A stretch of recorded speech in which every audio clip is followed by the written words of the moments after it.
Hello guys. Sino dito naka-invest sa Micron?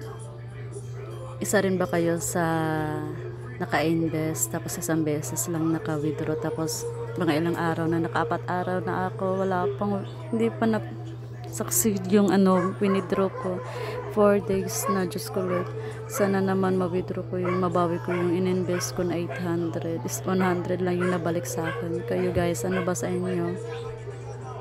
Hanggang ngayon ba na nakaka-withdraw pa ba rin pa kayo? Sa akin wala na, 4 na araw na wala pa rin. Hello guys, pwede naman pa comment kung sino dito rin na hindi pa nakapag-withdraw. Then kung nakapag-withdraw man kayo, anong ginawa nyo? Kasi hindi ko makontak yung sa customer service nila. Ano ba ginawa nyo para makuha nyo yung ma-success yung withdraw nyo? So sa akin 4 na araw na talaga wala pa eh. Pa-comment naman po, pa-help.